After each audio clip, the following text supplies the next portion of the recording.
విశాఖపట్నంలో నవనిర్మాణ దీక్ష జరుగుతోంది. ప్రత్యక్ష ప్రసారం చూద్దాం. ఈవేళ డబుల్ డిజిట్ లో గ్రోత్ ఉన్నందుకు సంతోషిస్తున్నాం. అందులో విశాఖ జిల్లా ముందున్నందుకు మరీ సంతోషంగా ఉంది. సరిపోదు, ఇంకా పెరగాలి. మన రాష్ట్రం పురోభివృద్ధి చెందాలంటే ఉద్యోగ అవకాశాలు పెరగాలి, ఇక్కడ పెట్టుబడులు రావాలి, ఇన్వెస్ట్మెంట్లు రావాలి. ఆ ఇన్వెస్ట్మెంట్లు రావడం ద్వారానే పురోభివృద్ధి చెందుతుంది తప్ప మనం ఒక్కడం కూడా చేస్తే పనికి సరిపోదు. దానికి చంద్రబాబు నాయుడు గారు ఎంతో కృషి చేస్తున్నారు.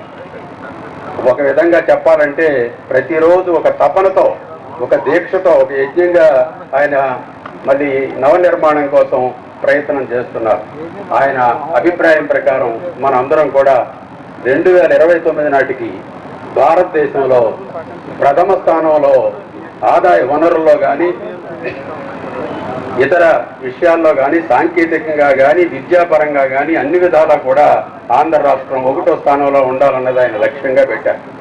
ఆ లక్ష్యాన్ని సాధించడం కోసం మనం ఈ నవనిర్మాణంలో మనందరం కూడా భాగస్వాములు కావాలి. ఇక్కడికి వచ్చిన వారు మీరందరూ కూడా, మీ అందరికీ మనవి చేసేది, మనం ఒక్కడం ఈ దీక్ష చేస్తే సరిపోదు.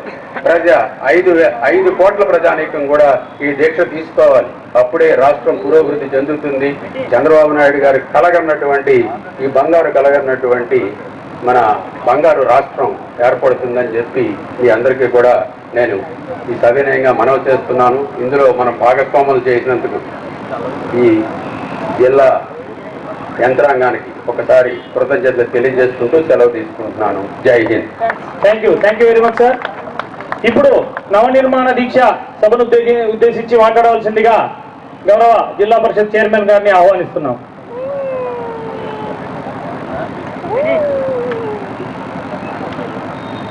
ఈరోజు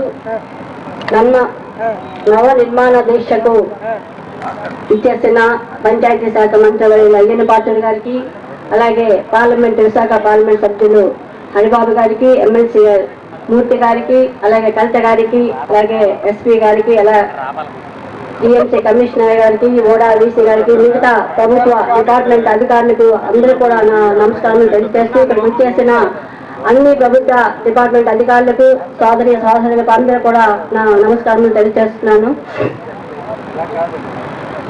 ఈరోజు 2 సంవత్సరాలై మన ఆంధ్రప్రదేశ్ విడిపోయి 2 సంవత్సరాలు అవుతుంది. ఎట్టి పరిస్థితుల్లో